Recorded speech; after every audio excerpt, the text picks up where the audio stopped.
So if you're somebody who has had a fear of losing the identity, letting go because you don't know what's going to be on the other side of it. And I know that the unknown can be scary.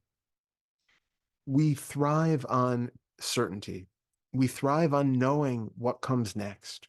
There are people who read the end of a book, the end of a novel, before they've read the book just to find out how it ends, because they need to know that it has a happy ending.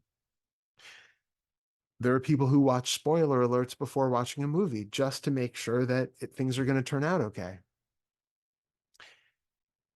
This is really the way that so many of us navigate through life. And this is about being able to relax because we cannot let go of identification if we're clinging to something.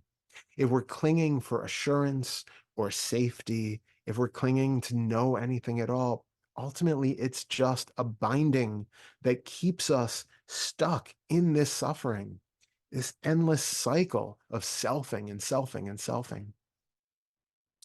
So I ask you to try to entertain the idea that instead of there being the possibility of an absolute void on the other side of awakening, or the other side of seeing through self, or the other side of losing whatever bit of identification you're still clinging to. It might be the first fetter, that belief in the identification with thoughts and body.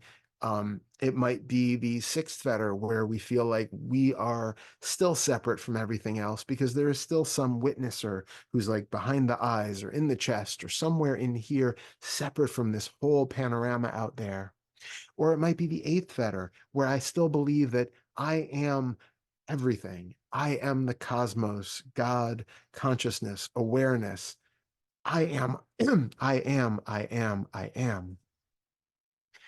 As long as there is a belief in that being the case, there might be an experience where it feels very true, and that's fine. It's great. Enjoy it. But if it feels like it becomes an identity, if it's something else that you cling to for the use of staying in this safe space, because there's a possibility that on the other side of that, if you let go of it, you might be losing something.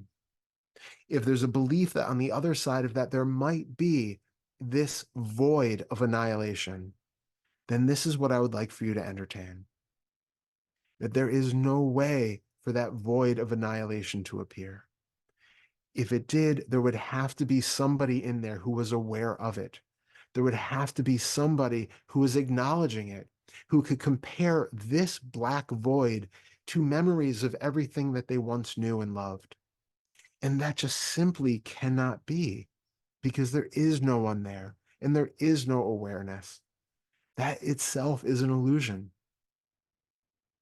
The way that it can be experienced is that absolutely everything exists all the time, right now, in this moment, that has no beginning or end. And there is nothing separate in it. There is no awareness separately, nestled inside of it, aware of anything separate from it. It is simply everything being aware of itself all at once in this moment. And there's nothing to cling to because there's nothing that has to have things a certain way. There's nothing that needs for things to not change because change is inevitable. Impermanence is inevitable.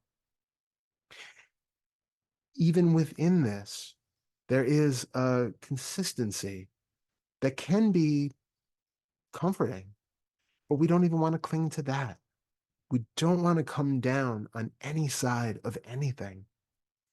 We just simply want to see that what is here is what is here, and that there doesn't need to be something implied in the middle of it that is taking it in, seeing it, feeling it, hearing it, smelling it, tasting it, and then making something out of it. It is just what is appearing. And you don't need to worry about there being some black expanse on the other side of any sort of awakening shift or insight.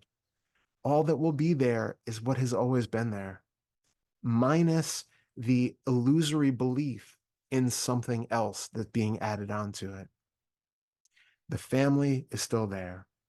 The love is still there.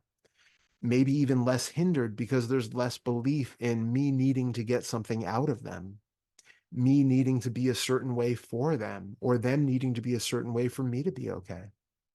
All of this is what can become new and fresh and different and, in a sense, improved, though we really don't want to look at it like we're doing this for improvement, but as a much more open, expansive, easy way of being when you're not bound to identification. And so if that feeling of fear arises and those thoughts of this unknown and the darkness and the void come in, see if you can turn that around and recognize that what you're imagining is the exact opposite of the way things really are. See if you can instead picture absolutely everything right here, just without that central point, taking it all in and making it all about itself. Nothing means anything to anybody. It is simply showing up, and it is simply disappearing again to be replaced by something new and fresh and beautiful and wonderful. That's it. So let go of that fear